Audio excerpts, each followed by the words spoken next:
Okay, good to see you all again. I'd like to start off with just a little quiz here. So without looking at your books, the authors that wrote this kind of focus in on a particular challenge that faced the Mennonites in North America. What was that? What did you find in your reading? What was one difficulty that they ran into that ended up causing kind of a significant ripple in their church? It was a pressure brought on that was not their doings, but it was responding to it that created the problem. Anybody get that?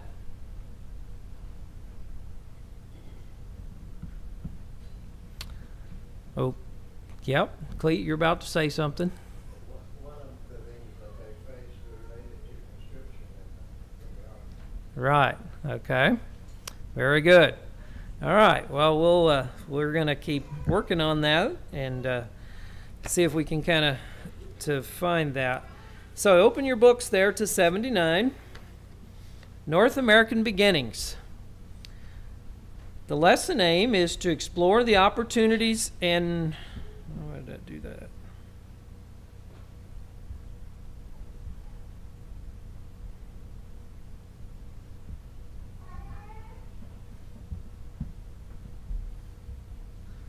Okay, it's not...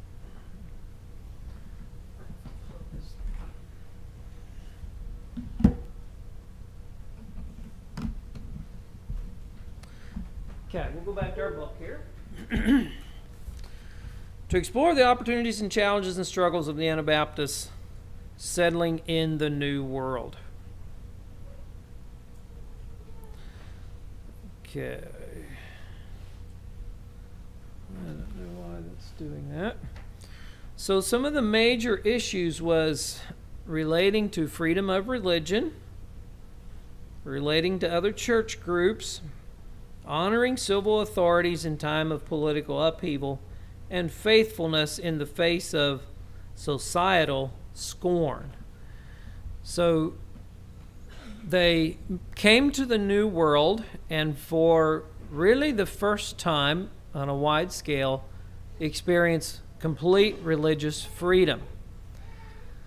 And so that meant they could freely mingle and interact with other people without fear of being arrested.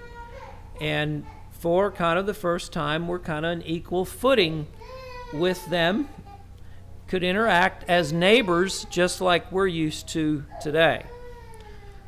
They found themselves, point 2 there, among many other people of other religious groups, Protestant groups primarily, some of them also coming to escape at least certain kinds of persecution, particularly in strongly Catholic areas.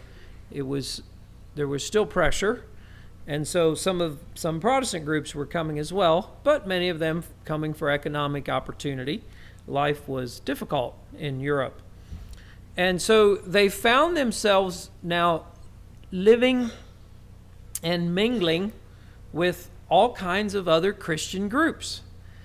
And they were all kind of in the same boat economically, in a new world, learning the ropes of this new place, trying to survive. For most of them, there were only a few of each group. And so the Mennonites found themselves, in some cases, when there were very few Mennonites, actually worshiping with some of these other people. The third point, honoring civil authorities in time of political upheaval. That's talking about particularly the time of the Revolutionary War. And we're going to focus on that a little bit. Some of the challenges that brought that I don't know if any of them could have foreseen.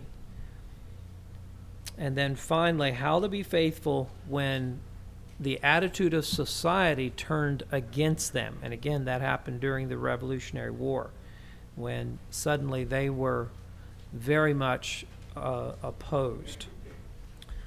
Okay, I don't know why this thing froze up on me, but it did. Ah, there we go. I don't know. Yeah, we're all good. Praise the Lord. He can heal anything.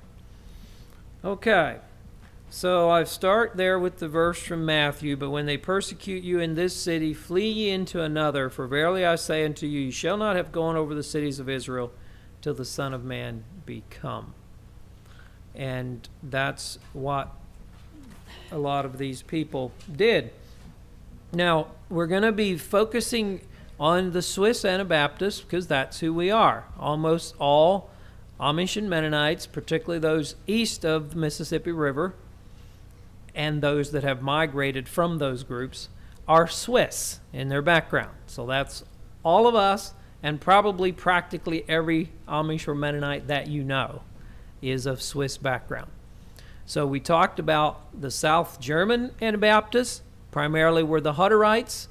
They went through all kinds of difficulty migrating one place to another, eventually ended up in Russia, and then migrated to the United States in the late 1800s.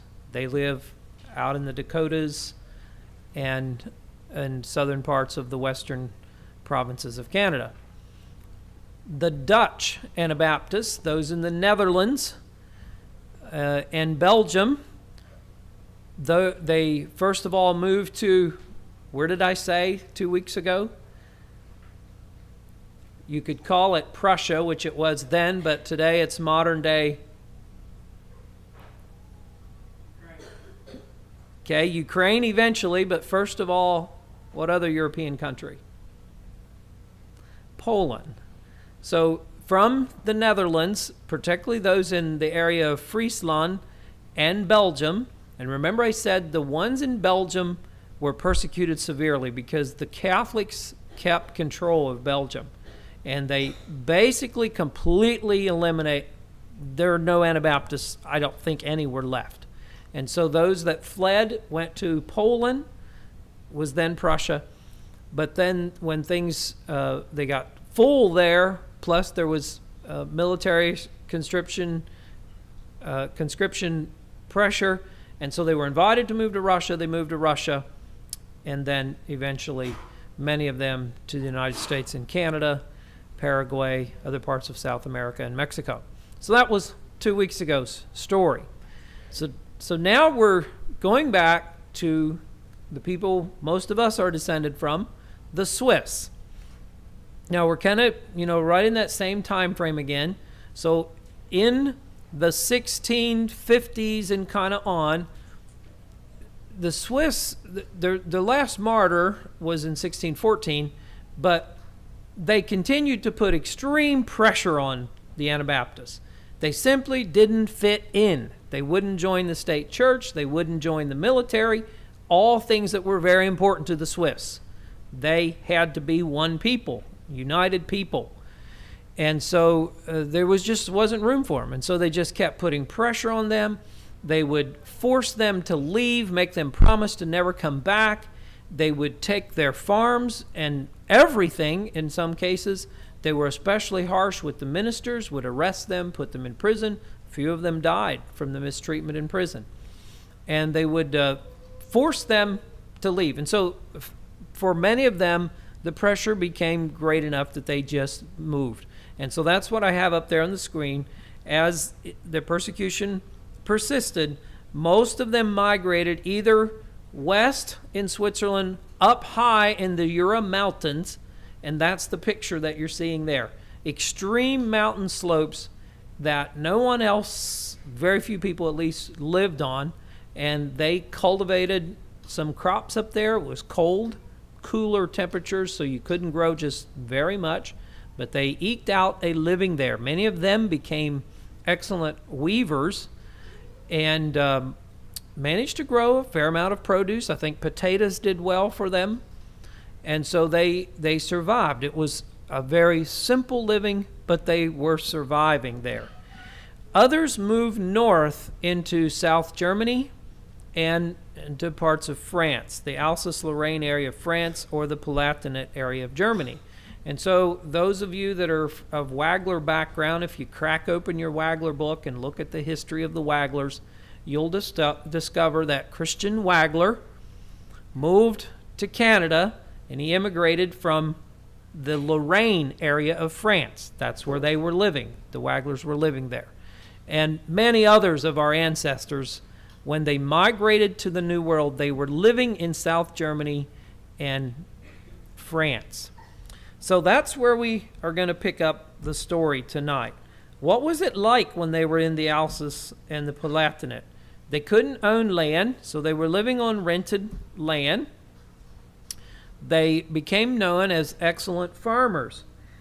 And the landlords were quite pleased with that, but it evoked jealousy with the locals.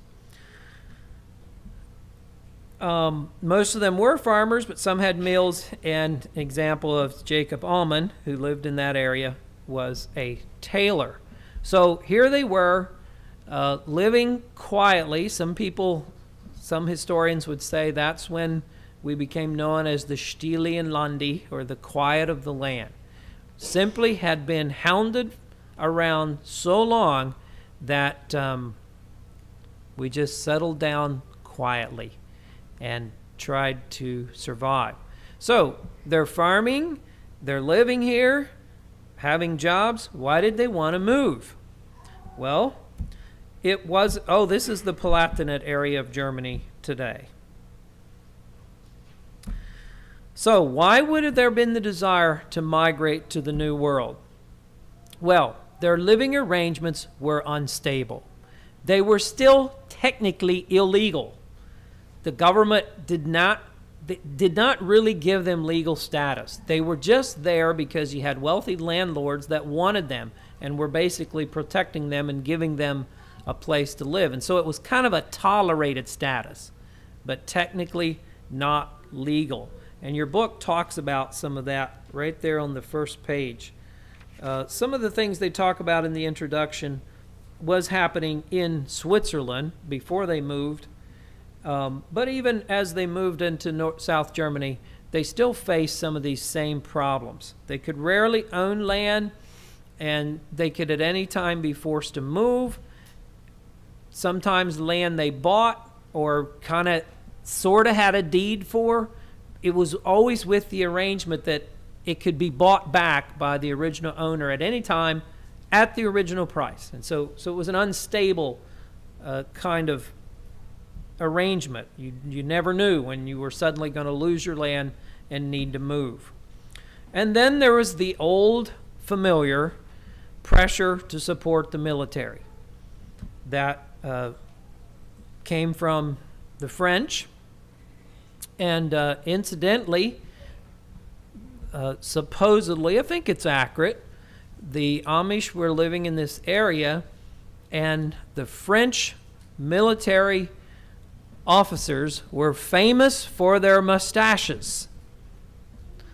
And so to be nonconform to the world, and particularly to a type of people that there wanted to be clear separation, the Amish forbade their men to have hair on their upper lip, to not look like the French military men. So that's how that tradition has managed to survive probably 400 years, 350 anyway, and is still commonly practiced in most old order settings, even though the reason would probably not quite be there in the same way, at least. France would sometimes force them out of the Alsace, which they did in 1712.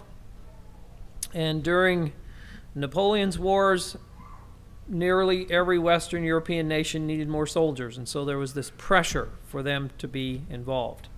And so many of them wanted a new place. William Penn was an English Quaker. Our book talks about William Penn. His father had loaned money to the British government, and so there was a debt. William Penn became a Quaker. The Quakers are non-resistant, very much like Mennonites. They're not quite the same in how they worship, but they do promote many of the same values. One is simple living, simple dress, trying to stay away from pride, being non-conformed from the world, and of course being peace-loving, not fighting back, not going to war. And I have no idea how Quakers' oats came to be, but I don't think it has much to do with Quakers.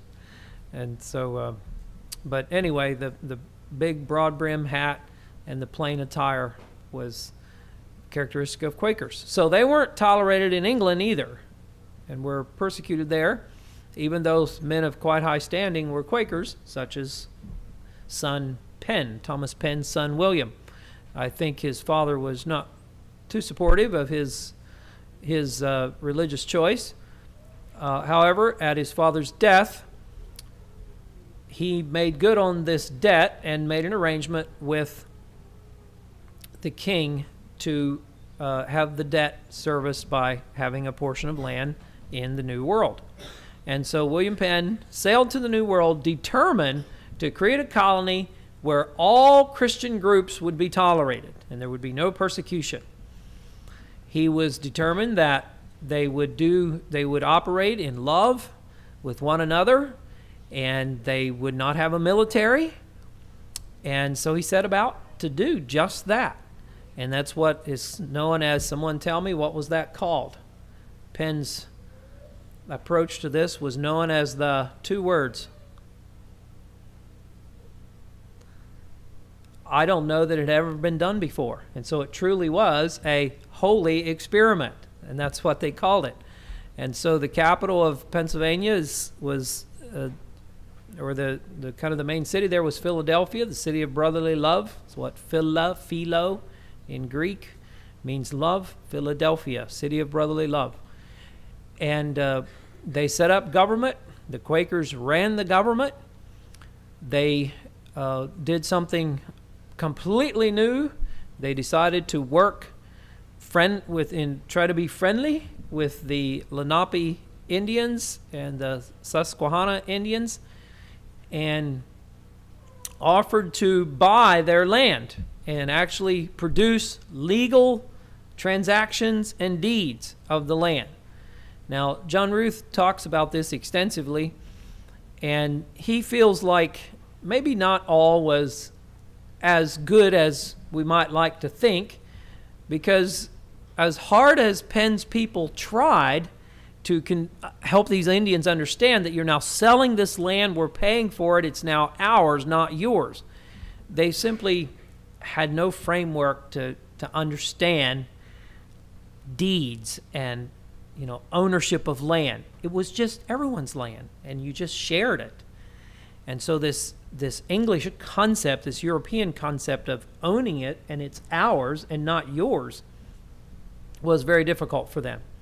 And so it is perhaps true that Penn did pay them, and they did come up with deeds, but did the Indians really understand what they were giving up? That's an argument that can be discussed. But anyway, William Penn knew about the Anabaptists, knew about their situation, interacted with them, I think, at some junctures, and he invited them to move to the New World. And many of them were eager to accept that invitation because of the situations we were just talking about. And so there they were in South Germany and France. And so get to the New World, you had to get to the ocean. And so that involved a 4 to 6 week trip up the Rhine River. Down the Rhine. But you would go north on the Rhine. You struggle to get that clear. And then a couple-month trip across the Atlantic. Now, these people were poor. So where did they get their money to sail across the ocean?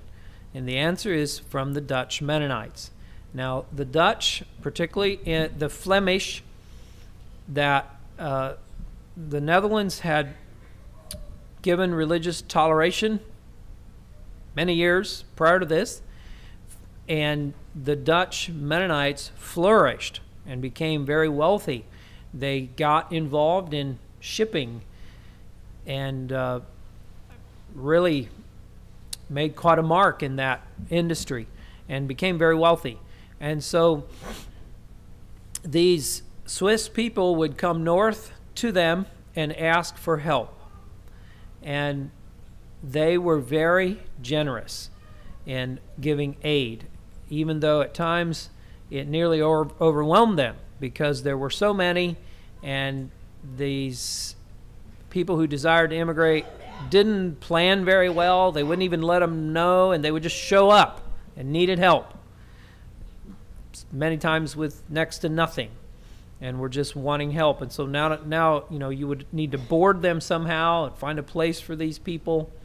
It was really like working with refugees, and then try to make arrangements to get on a ship.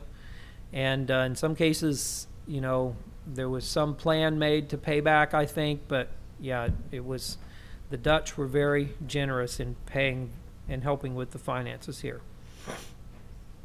All right, just open it up. Any questions or anything that kind of seemed unclear there so far? Something that you'd like to ask or discuss?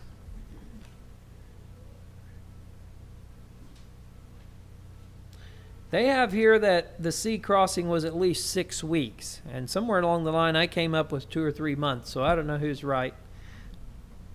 Probably it varied. All right, there is a picture of a ship might have looked like that you would have boarded to come across the Atlantic Ocean.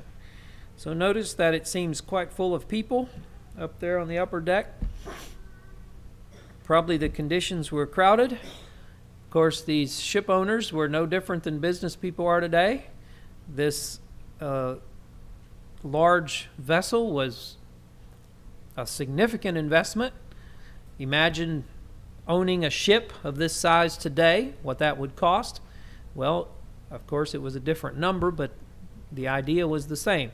So they had a lot of money in this thing, and of course, they wanted it to pay. And so you got as many people and as much cargo as possible in there. And so it was probably quite crowded. So there were 2 main waves of immigration. The first one kind of went from about 1683 to 1754. This was stopped for problems on both sides of the ocean. On the American side, there was the French and Indian War that erupted. And then the Revolutionary War was kind of right behind it. And so you really couldn't immigrate during those times. It was just too much ruckus here. And shipping companies probably weren't willing to take people. And then on the other side of the ocean, there was the French Revolution and then Napoleon. And so we kind of had wars going on both sides of the ocean that stopped it after 1754. Then around 1815, immigration opened up again. And so from there to 1860 was a larger immigration, when as many as perhaps 1,000 Mennonites and 3,000 Amish came in that period.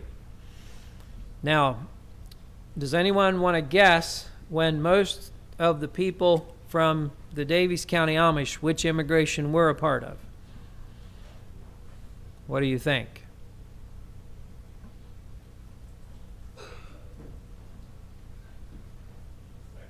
That's right. We're almost exclusively second immigration Amish. Now, there is something unique about our community in that it is one of the very few, maybe kind of the only community of this size that is almost exclusively from this second wave of immigration. Now, many of the Amish who came in the second immigration were a bit more progressive minded. And so most of them did not become a part of the old orders, but were the second immigration people tended to go further west. So, the first immigrations was in Pennsylvania, and then they started edging west and moved in different parts of Pennsylvania and Virginia during the Revolutionary War to Canada, and then over into Ohio. But then in this second wave of immigration, almost everyone jumped over Pennsylvania and just went straight to more western states. Illinois, almost all Illinois Amish were from Pennsylvania, or from the second immigration, and then different parts of Ohio, Indiana, and that's where we come from. But most of these people became a part of what became known as the Amish Mennonite movement in the late 1800s, and we'll cover that period in probably about 2 classes, where the Amish simply merged into the Mennonite church. So something like 2/3 of the Amish simply eventually became part of the Mennonite church. They were very progressive. And so, and then only maybe 1/3 became what today we know as Old Order Mennonite. But the earlier immigrations, more of them stayed Old Order, like in Pennsylvania and in parts of Ohio. The Daviess County community is one of the few that is of this size, that is of second immigration people that stayed, that is Old Order. And probably has flavored, a little bit who we are. It's we are of a different immigration set than some of the other communities. Any questions or comments about that? Maybe something about it that would be interesting to the rest of us. All right, let's keep going. So that first settlement near Philadelphia was called Germantown, first permanent Mennonite settlement, 1683. The Skippack, which is north of there, where the Franconia Conference is, a little north of Philadelphia, and Peckway, which is Lancaster County, in 1710. The Mennonites got along well with the Indians. There's stories of Indian children playing with Mennonite children, and they had a good relationship in the Lancaster and Philadelphia areas. They translated the Martyr's Mirror in 1751 in effort at Cloister. There was concern that their young people learned the principles of non-resistance. French and Indian War hit in 1756. The French wanted their part of the New World rather than the British having it all. So the spat was between the French and the British. The French incited the Indians to attack the English. And because Pennsylvania, William Penn was British, that was seen as English, even though many of the people there were Germans. And so the Indians suddenly became violent, particularly on the edges of the settlements, but they were being egged on and paid by the French. And so that's when the Jacob Hostetler story happened. How many of you have heard of the Jacob Hostetler story? Probably almost all of you. Yes, good. And so this is the era that happened. We got to go visit that house and see that place.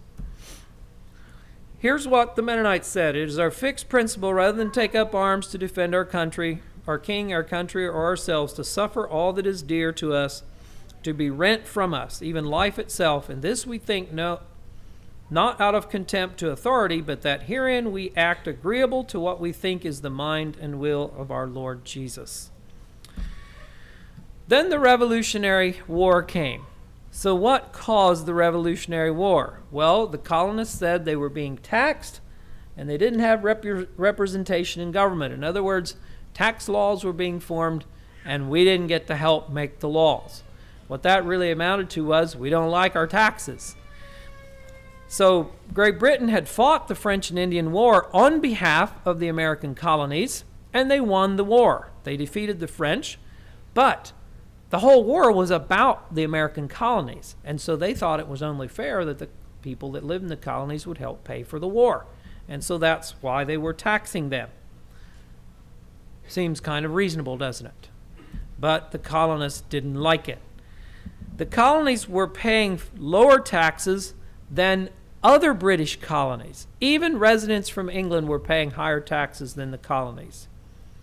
And it amounted to only 1 to 2% of their income. How about taxes at that rate today? And the tax that brought on the Boston Tea Party and that kind of supposedly took things over the edge was a 3-penny tax on tea. How little it takes sometimes to make such a stir. Great Britain was also putting the brakes on westward expansion. Of course, the colonists didn't want to be told where they could or couldn't move. Great Britain was trying to keep the Indians pacified, and so they were trying to keep people from moving further west. Well, there was a lot of propaganda and rhetoric that was fanning the frustration into flames. And this man, Thomas Paine, wrote an essay that was called Common Sense and had it published. And he used all kinds of sensational language, such as changed, forged for us, and insupportable slavery to incite the people. So they were saying, this is how we're being treated by Great Britain. It's like we're chained and we're being slaves. All the while, the Mennonites just were so grateful. They had never experienced anything like this. They had real legal deeds. They were making a good living. They were building their meeting houses and meeting from Sunday to Sunday without anyone causing trouble. This was too good to be true. They had never experienced anything like this in Europe. And so they had no complaints with the King of England. John Ruth, in his Seating Time, says, never before or after has a document so electrified the populace as Thomas Paine's. And it's estimated that 120,000 copies were sold in 3 months. So this just revved up the people. Benjamin Franklin said he found the essay to be working a powerful change in the minds of men. One man's essay perhaps caused the Revolutionary War. A case could be made for that. Militias were organized. Men were compelled to drill. The deadly weapon they used, the Pennsylvania or Kentucky rifle, had been designed by a Mennonite gunsmith. And the Patriots went to this gunsmith and demanded that he build guns for them. John Newcomer, well-known Mennonite gunsmith, built 6-foot-long rifles famous for their accuracy. When the Lancaster Committee of Observation ordered Newcomer to supply guns for George Washington's army, Newcomer refused. He had always advertised his guns as hunting rifles and never intended them to be weapons of war. The Patriot Committee was angry. Who was this gunsmith to defy them and reject their contract? The committee fined Newcomer and ordered him never to make another gun. So far as is known, Newcomer gave up making his famous hunting rifles and thereafter supported himself as a wheelwright and blacksmith. Gave up his livelihood rather than support the war efforts. This committee of observation were appointed in every town and village to ensure that everyone cooperated with the ban on trading with or using British goods, as well as determining loyalty to the new government. Okay, a little bit what we talked about. The Mennonites were cheerfully paying their taxes. They were enjoying this religious freedom and economic opportunity, unlike anything they had ever experienced in Europe. Again, from John Ruth's book. This brought confusion, and so this brings us to the point that we introduced earlier, that ended up causing problems in their church. So, many of them had pledged allegiance. They were supposed to give some kind of oath to the King of Great Britain. I don't know if it was an actual oath, but they had promised that they would be loyal to the King of Great Britain. He had done nothing wrong in their minds, But now there was this new government that was demanding their loyalty, demanding that they were now the legal government, demanding that they pay taxes to them, that they use their money, and that they serve them in military. What shall they do?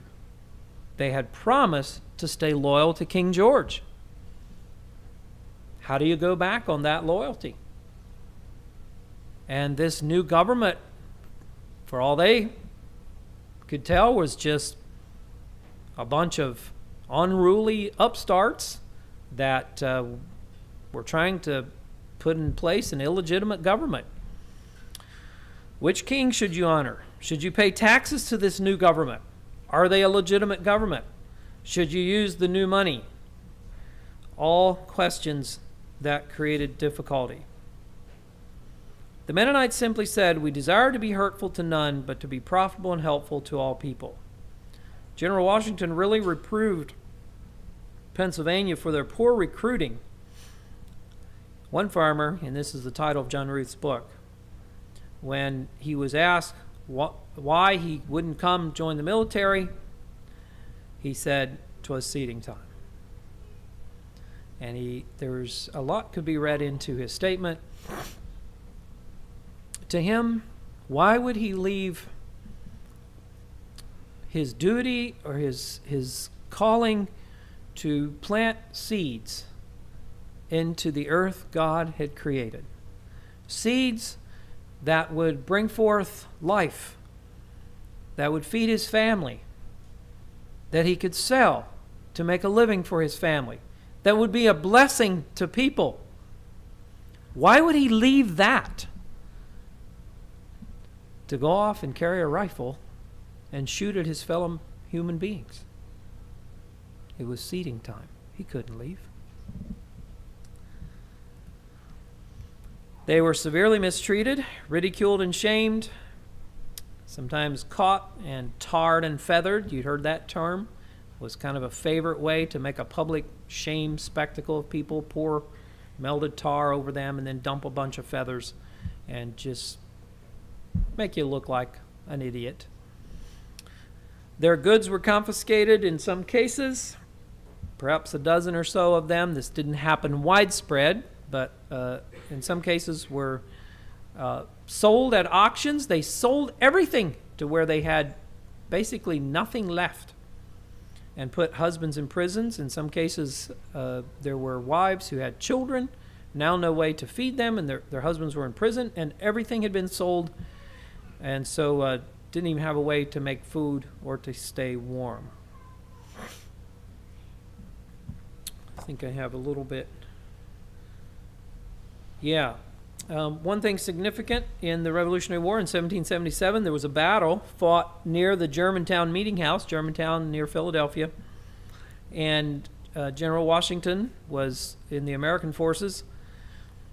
There was a wounded British officer that was carried inside the meeting house, and he died inside the Mennonite meeting house. And there's a picture. I think that is the meeting house, and I believe there are still bullet scars on the meeting house that give evidence of that. Okay, Washington's troops were camped on the farm of Matthias's cousin Samuel Pennebaker. The Patriot forces burned Samuel's wooden fences, took all of his grain, hay, and poultry. Families scrambled to hide food and livestock from looting soldiers on both sides of the conflict. As tension mounted, the American army launched a surprise attack, engaging the British at Germantown. For a time, the battle raged around the Mennonite meeting house. A British general fell mortally wounded from a shot fired from the meeting house cemetery. American troops carried one of their generals hit in the thigh by an artillery shell to a Mennonite farmhouse where he bled to death. The battle continued until Washington's troops retreated in defeat, but both sides had lost heavily. In silent testimony to the terror of that day, the Mennonite meeting house still bears battle scars and bullet holes. Okay, I might have that detail wrong. I'm not sure that the person was carried in the church house, but he was killed by a bullet fired from the cemetery, and an American soldier was carried into a Mennonite farmhouse, and died there. In addition to the violence of the war itself, the revolution posed other problems for Mennonite. The patriot government ordered all men to denounce King George and swear loyalty to the new state. The Mennonites, of course, refused, not only because they opposed oaths, but also because to do so would be taking sides in the war. "It is against my conscience," said one man who refused the oath, "because we shall be at peace with everybody and forgive all." So, those were the tests they faced. Several hundred copies, unbound copies of the Martyr's Mirror that had been printed at Ephrata Cloister were confiscated by the American forces. They used those unbound pieces of paper as wadding for shot. How ironic that no doubt the title page of the bloody drama of the defenseless Christians was used to kill British and Hessian soldiers. And there was at least one Quaker man who was hung over trumped-up false charges of disloyalty to the cause. That's a picture of Ephrata Cloister today. You can still visit there in Ephrata, Pennsylvania. And here is just a comment to kind of sum it up. When all of us are tempted to get all excited over the wonders of American liberty, remember that in the revolutionaries' effort to bring life, liberty, and pursuit of happiness, they took life, took liberties, and brought much sorrow and suffering to the plain people. And that's the end of my slides. So just like to briefly open it up with the questions.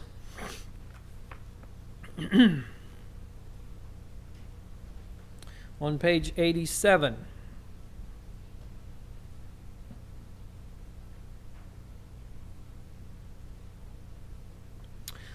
Number 2 says, while we prefer to have a surrounding culture that respects Christian convictions and values, what good things can result from the world's animosity? And just thinking about that a little bit, the one of the main problems that kept coming up is a refusal to be a part of the military. No one's faced that since the time of the Vietnam War. That's the last time I think there was a draft. Correct me if I'm wrong there, some of you that know better. The last time we were probably seriously persecuted about that would have been in World War I, so just right at 100 years ago. Now, a lot of us probably think, okay, wars are different now. They don't need people as much. They fight with bombs and planes and drones and so on. And so it's not likely that there'll be a draft. Well, seems like maybe the war in Russia and Ukraine should make us rethink that. They are using significant men, and both countries enacted a draft early on to get more soldiers.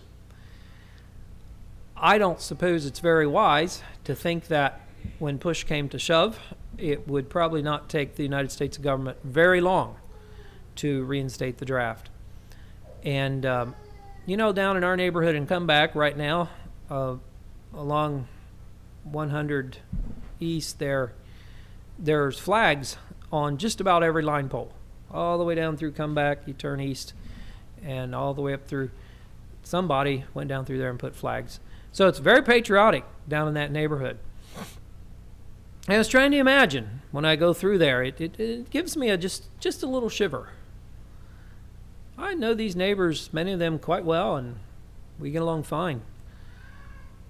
How would it be if suddenly, let's say Russia got aggressive and America joined together in their absolute conviction that this is an evil empire regime that we must stand against. And suddenly there was a real need to, be involved in this effort. No, I don't think that's all that far-fetched. Maybe you think otherwise, but so anyway, what would that do for? What's the question say? What good things can result from the world's animosity? So, what are your thoughts?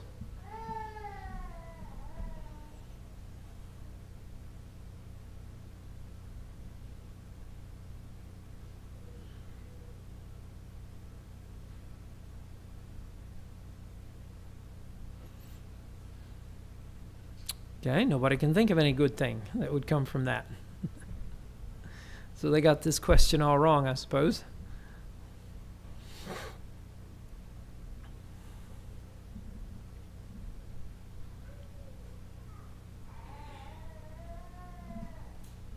But probably would do several things, but one thing that it would do is it would cause people to find reasons why they do what they do, or it would drive us to a deeper conviction, deeper understanding, or else go off on the other side, so it can cause a division here. Mm-hmm. Mm-hmm. We would either become very convinced of where we are, or we would lose our convictions. Mm-hmm.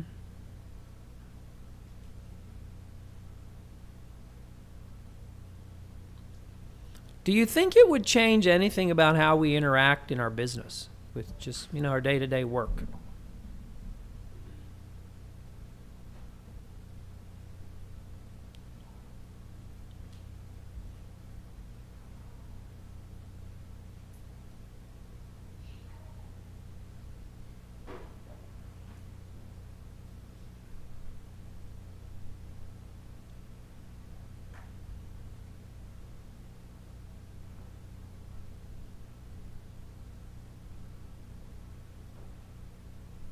Okay. I'm not sure either. I don't know.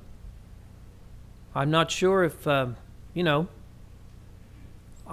not sure exactly what's all unique about my appearance, but I am quite confident that anyone I meet in this community knows I'm an Amish man pretty much at first sight. And so I'm just wondering, if there would be that kind of dark looks and, it would just be very unpopular to be taking the stand we are. Now, then we're thinking, no, that's how it was in this setting. That's how it was in World War I, and a lot that way in World War II. And the Civil War was very much that way in the mid-1800s, actually 1860s. So anyway, we don't have to... now, the other problem that came up is number 5. When members or fellow ministers have differing responses to the demands of civil authorities, what are key factors in avoiding disruptions and factions?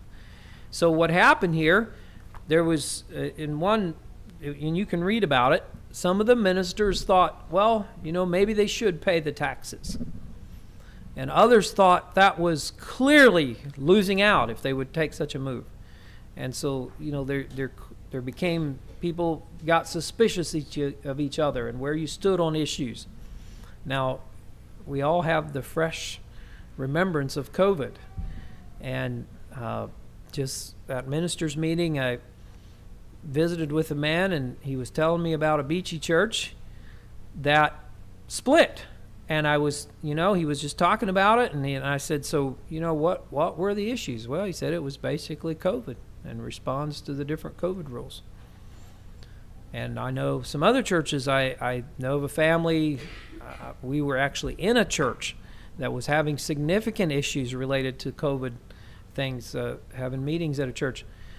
And family left there that we know a little bit, and that I don't know everything, but I think it was related to some of the dissension that happened over that time.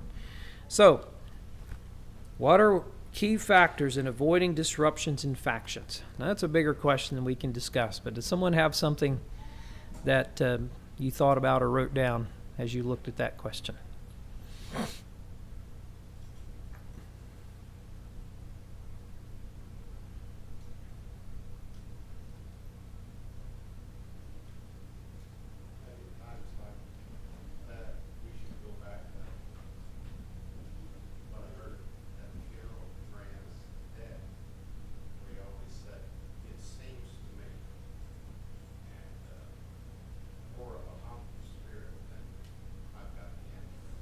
Mm-hmm. Mm-hmm. Mm-hmm. Thank you, Dave.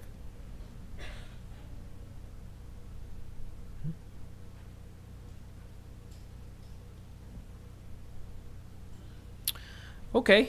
Well, just looking forward, our next lesson is about this kind of early 1800s in America, and kind of looking at some movements in the church. There were awakenings.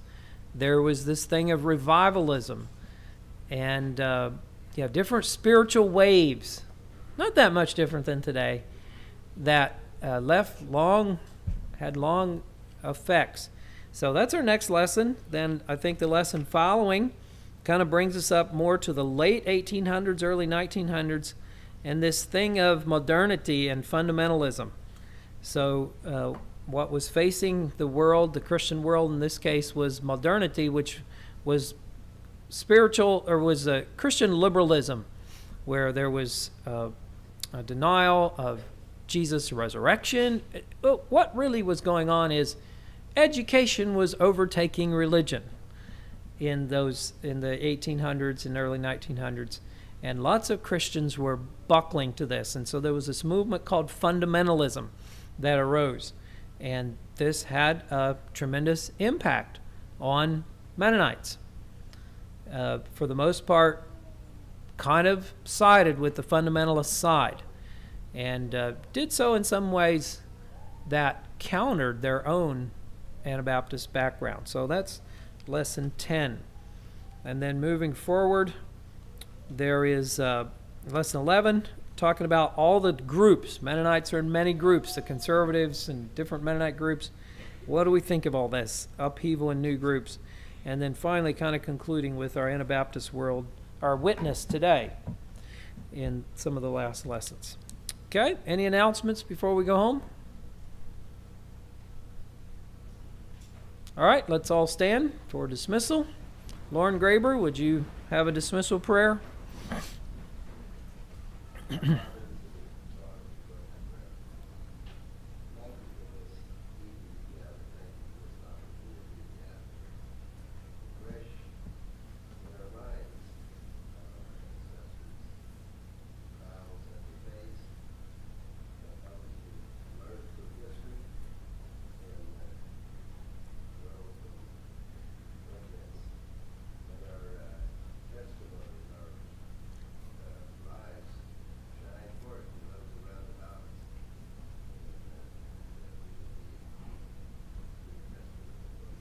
Mm-hmm.